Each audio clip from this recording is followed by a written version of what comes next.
Hello दोस्तों, आप सभी का स्वागत है आपके अपने यूट्यूब चैनल पर और आज हम पढ़ेंगे प्राचीन भारत इतिहास के कुछ महत्वपूर्ण प्रश्न जो कि पिछले साल कई बार रिपीटेड हुए हैं सारे कॉम्पिटिटिव एग्जाम में। आज का पहला प्रश्न देखते हैं।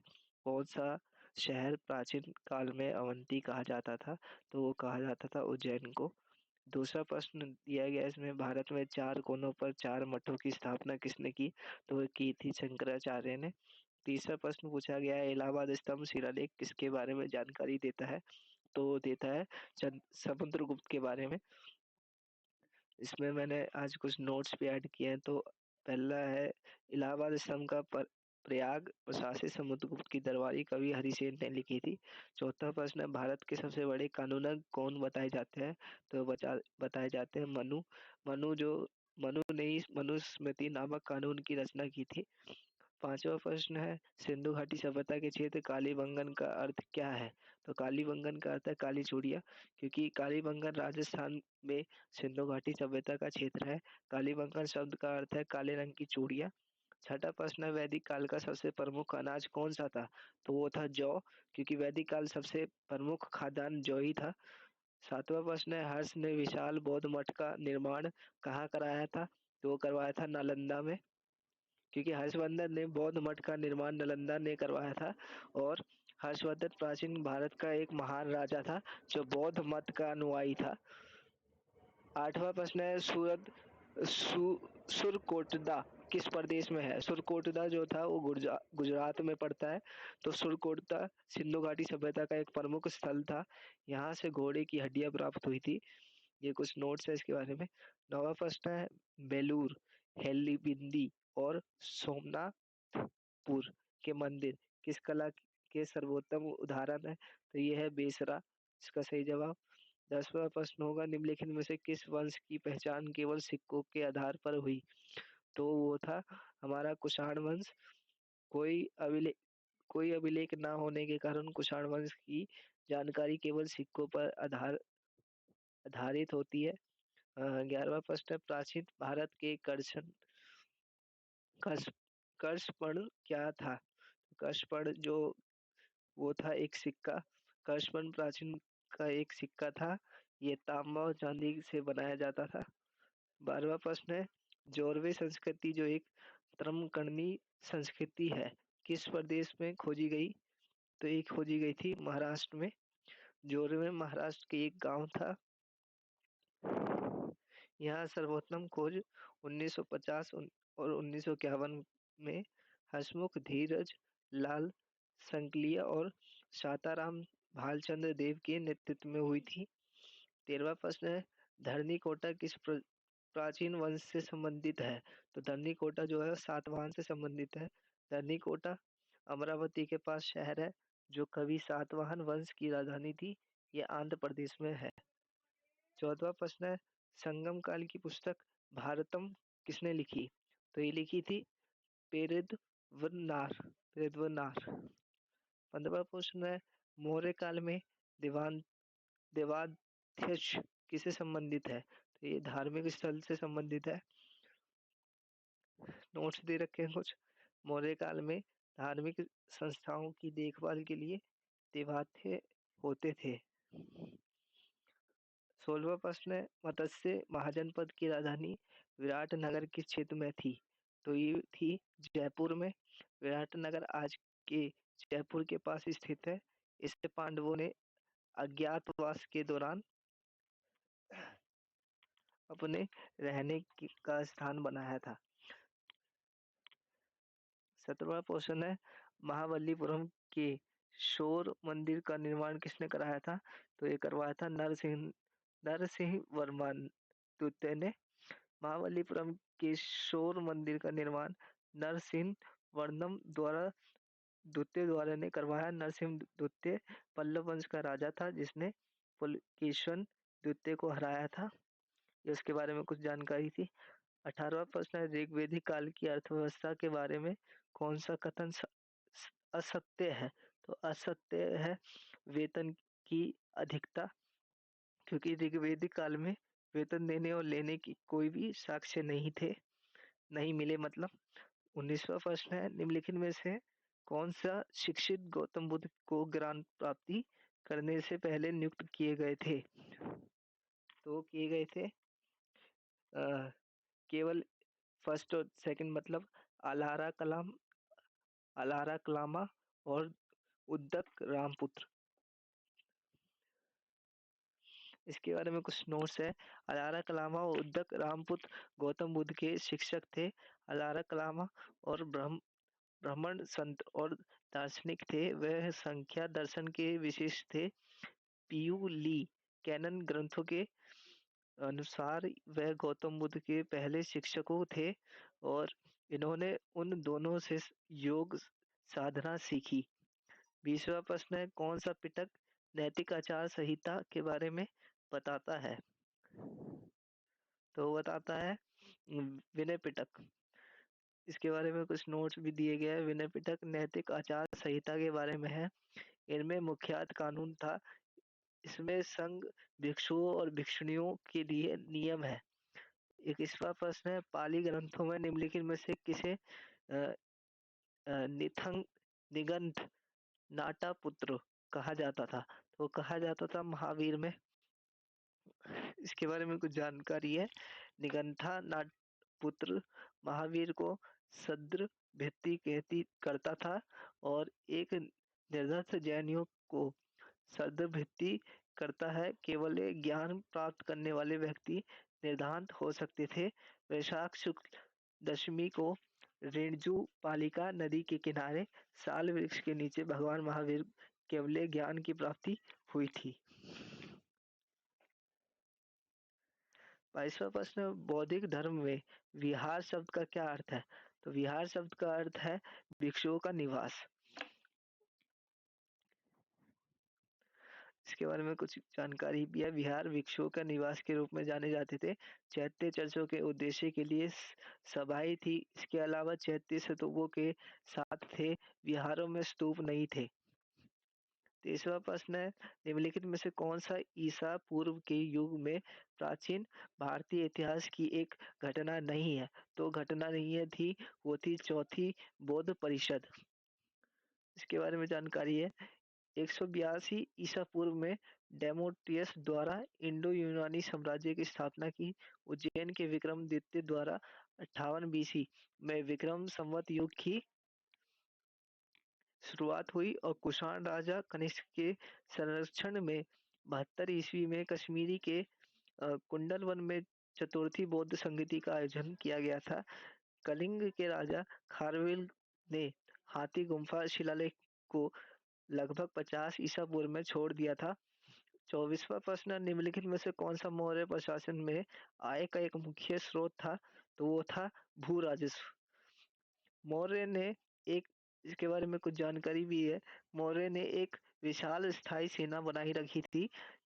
इतनी बड़ी सेना को बनाए रखने के लिए राज्य कर अपर्याप्त थे।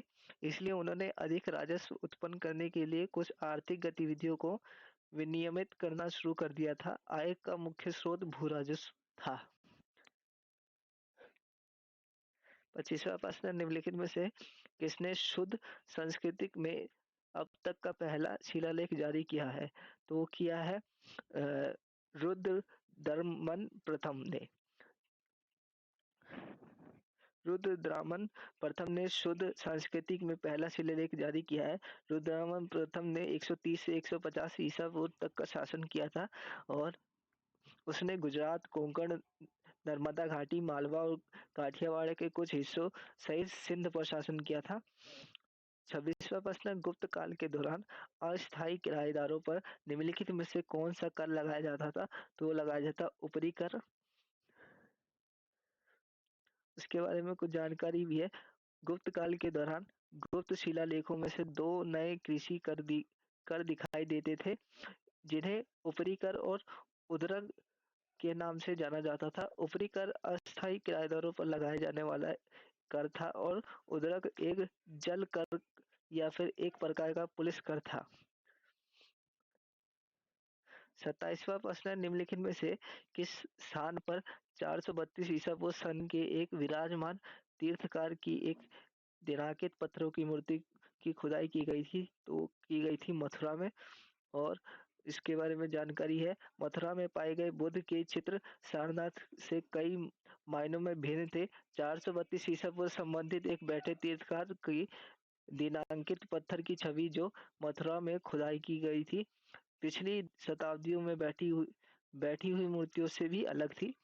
28वां प्रश्न निम्नलिखित में से किस राजा के शासनकाल में कश्मीर में बौद्ध धर्म का प्रसार हुआ? तो वो होता अशोक के काल में। मौर्य और कुषाणों के शासन को छोड़कर कश्मीर घाटी को शेष उपमहाद्वीप से संबंधित रूप से अलग थलग कर दिया गया था। अशोक महान के शासनकाल के दौरान कश्मीर में बौद्धम धर्म का प्रसार हुआ था। 29वां प्रश्न है, काकू स्थवर्णम की मृत्यु के बाद गठित कदमों की दूसरी शाखा ने निम्नलिखित में से किस स्थान से शासन किया था? तो वो किया था त्रि पर्वत से। इसके बारे में कुछ जानकारी है। काकुस्थवर्णम की मृत्यु के बाद कन्नम परिवार दो शाखाओं में विभाजित हो गया था। एक शाखा पहले ही राजधानी बनवासी से शासन करती रही और दूसरी शाखा त्रिपर्वत से शासन करती रही। 30वां प्रश्न है, निम्नलिखित में से किस पुस्तक ने कुषाण की पूजा को लोकप्रिय बनाया? तो बनाया था भगवत पुराण। श्वेतमुख द्वारा निम्नलिखित दशावतारचरितम के अनुसार भगवान विष्णु के 10 अवतार मत्स्य, कुमरु, वरहबा और नृसिंह, वामन, परशुराम और कृष्ण बुद्ध है। कृष्ण को सबसे लोकप्रिय माना जाता है। भगवत पुराण द्वारा कृष्ण की पूजा की लोकप्रिय बनाया गया था। 31वां प्रश्न है, कालीबंगा युद्ध अशोक के शासनकाल में किस वर्ष लड़ा गया था? तो ये लड़ा गया था 8, इसका सही जवाब होगा। मगध सम्राट अशोक ने अपने शासनकाल में 8वें वर्ष में 261 ईसा पूर्व में कलिंग का आक्रमण किया था। उस युद्ध में लगभग 1 लाख सैनिक की जान चली गई थी। 1.5 लाख सैनिक को पकड़ लिया गया था। अशोक ने 13वें शिलालेख में इस युद्ध का वर्णन किया है। 32वां प्रश्न, निम्नलिखित में से किस कार्य को करने के लिए अशोक द्वारा राजकों की नियुक्ति की गई थी? तो की गई थी न्यायिक कार्य। नोट्स है कुछ। राजकों ने प्रसाद राजकों ने राजस्व प्रशासक होने के साथ साथ न्यायिक क्षमता में भी काम किया। अशोक ने शासनकाल के दौरान विवादों में निपटारे में उन्हें न्यायिक शक्ति बढ़ा दी गई। 33वां प्रश्न, निम्नलिखित में से किस स्तंभ शिलालेख में आत्मा और पाप को चित्रित किया गया था? तो वो किया गया था तीसरे स्तंभ शिलालेख में। अशोक ने द्वितीय स्तंभ शिलालेख में धम्म का वर्णन कम से कम पाप पुण्य कर्म करने और करुण पवित्रता और सच्चाई से युक्त होने के रूप में किया गया था, जबकि तीसरा स्तंभ शिलालेख आत्मा और पाप के बारे में बात करता है। 34वां प्रश्न, निम्नलिखित में से कौन सा राजा वासुदेव कर्णव का उत्तराधिकारी था? तो वो था भूमिमित्र कर्णव। कर्णव वंश का दूसरा राजा भूमिमित्र कर्णव था, जो कि वासुदेव कर्णव की मृत्यु के बाद सिंहासन पर बैठा। भीममित्र ने सातवाहनों के खिलाफ कई युद्ध लड़े। भूमिमित्र ने 14 वर्ष तक शासन किया और बाद में उनके पुत्र नारायण ने उनका उत्तराधिकारी बना लिया। 35वां प्रश्न, निम्नलिखित में से कौन सा इंडो यूनानी राजवंश का अंतिम शासक था? तो वो था हरमाइस। हरमाइस भारत यूनानी वंश का अंतिम शासक था। दूसरी शताब्दी ईसा पूर्व की अंतिम तिमाही के आसपास वह पार्थियानों से हार गया था। इससे बैक्टीरिया ने बैक्टीरिया में यूनानी शासन और हिंदू कुश के दक्षिण में क्षेत्र का अंत हो गया था। 36वां प्रश्न, निम्नलिखित में से किस गुप्त राजा ने युद्ध और विजय की नीति का पालन किया, अपने राज्य की उत्तर अत्यधिक विस्तार किया? तो किया था समुद्रगुप्त, इसका सही जवाब हो जाएगा। और समुद्रगुप्त ने 335 और 336 375 तक शासन किया। वह समुद्रगुप्त प्रथम का पुत्र था। वह युद्ध और विजय की नीति से प्रसन्न था और उसने अपने राज्य का विस्तार किया। इनके विजयों का वर्णन प्रयाग प्रशासित में मिलता है। 37वां प्रश्न है, निम्नलिखित में से किसने शिलादित की उपाधि धारण की? तो वो की थी हर्षवर्धन ने। हर्ष ने शासनकाल को कई सैन्य जीती और चिन्हित किया गया था। उसने अधिकांश उत्तर भारत का अपना नियंत्रण में ले लिया, जैसे कि पंजाब, कन्नौज, बंगाल, उड़ीसा, मिथिला। उन्होंने शिलादित्य की उपाधि धारण की, जैसे कि हेवेन त्संग की यात्रा अभिलेखों में वर्णित जो एक चीनी यात्री था। 38वां प्रश्न है, हिंदू दर्शन की निम्नलिखित में से किस प्रणाली पर शंकराचार्य ने 9वीं शताब्दी में भाष्य लिखी थी? वो लिखी थी उत्तर मीमांस वेदांत है, जो सभी भारतीय दर्शनों में सबसे महत्वपूर्ण है। अन्य पर अन्य प्रणालियों की तुलना में इसका आगमन और विकास हाल ही में हुआ है। फिर भी ये बताता है फिर भी ये भारत की सबसे प्रभावशाली रूढ़िवादी दार्शनिक प्रणाली है। 39वां प्रश्न है, निम्नलिखित में से किसने सबसे पहले ये अभिधारणा की कि भौतिक ब्रह्मांड में सभी वस्तुएं परमाणुओं की एक सीमित संख्या से अब अपचयनित है? तो ये की थी महर्षि कर्णाद ने।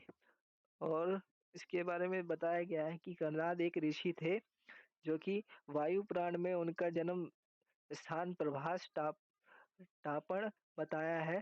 स्वतंत्र भौतिक वैज्ञानिक दर्शन प्रकार के आत्म दर्शन के विचारों का सबसे पहले महर्षि कन्नद ने सूत्र रूप में लिखा। ये उच्छृंखल थे और धान्य के कारणों के संग्रह कर उसी को खाकर तपस्या करते थे। इसीलिए उन्हें कर्णाद और कर्णभुक्कु कहते थे। 40वां प्रश्न, निम्नलिखित में से कौन सा वादक मध्यकालीन काल के है? तो वो है सारे ही इसमें जवाब होगा, जैसे कि उद्भट, वामन और आनंद वर्धन, अहिन अहिन गुप्त, ये सारा इसका सही जवाब होगा। मध्यकालीन को सांस्कृतिक काव्य को स्वर्ण युग कहा जाता है। उद्भट और वामन, रुद्र, आनंदवर्धन और अहिन गुप्त और कुतुब या कुतला जैसे कई महान कवि मध्य युगानी काल से संबंधित है। 41वां प्रश्न है, निम्नलिखित में से कौन सा चूड़ामणि नाटक के लेखक है? तो वो है शक्ति भद्रा। ये भी इम्पोर्टेंट क्वेश्चन है। शक्ति भद्रा एक शास्त्रीय सांस्कृतिक लेखक थे, जो कि प्राचीन केरल में रहते हैं रहते थे। उन्होंने दक्षिण भारत का पहले सांस्कृतिक नाटक आचार्य चूड़ामणि लिखी थी। भक्ति भद्रा चूड़ामणि एक आचार्य नामक नाटक के लेखक थे। 42वां प्रश्न है, बाद के चालुक्य राजे सोमेश्वर प्रथम निम्नलिखित में से किस वर्ष सिंहासन पर बैठे थे? तो बैठे थे 1042 ईसा पूर्व। और सोमेश्वर प्रथम 1042 ईसा में सिंहासन पे बैठे। सोमेश्वर प्रथम के शिलालेखों में कहा गया है कि उसने युद्ध में चोल राजा राजेंद्र को मार डाला था और उसके उत्तराधिकारी के तौर दिया। उसके शासनकाल में चोल साम्राज्य के साथ संघर्ष जारी रहा। 43वां प्रश्न, निम्नलिखित में से किस राजा के शासनकाल में पल्लव सत्ता में आए? तो वो आए थे सिंह विष्णु। छठी शताब्दी के अंतिम तिमाही के दौरान सिंह विष्णु, जैसे कि अवनी सिंह के नाम से भी जाना जाता था, और जो पल्लव राजा सिंहवर्धन तृतीय के पुत्र थे, पल्लवों की शक्ति के उदय में महत्वपूर्ण भूमिका निभाई। 44वां प्रश्न है, महाराजा धीर महाराजा धीरराज के नाम से जाने जाने वाले पहले गुप्त शासक कौन थे? तो वो थे चंद्रगुप्त प्रथम। चंद्रगुप्त प्रथम गुप्त वंश के तीसरे शासक थे। वही 320 ईसा पूर्व में अपने पिता घटोत्कच की उत्तराधिकारी बने।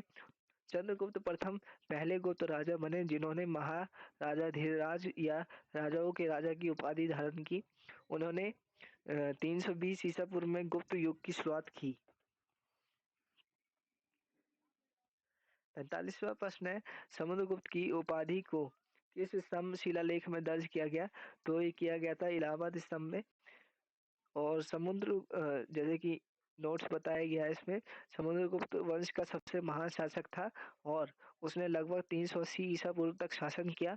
पश्चिमी विद्वान उसकी तुलना नेपोलियन से करते थे। व्यापक सैन्य विजय विजय के कारण उसे भारत के नेपोलियन कहते थे। उनके दरबारी कवि मंत्री हरिसेन भी इलाहाबाद स्तंभ शिलालेख या प्रयाग प्रशस्ति की रचना की। इस शिलालेख के अनुसार समुद्रगुप्त ने उत्तर के 9 राजाओं, दक्षिण के 12 राजाओं को हराया, तभी अंतःविका राज्यों के अधीन कर दिया गया और उन्होंने अश्वमेध यज्ञ किया था।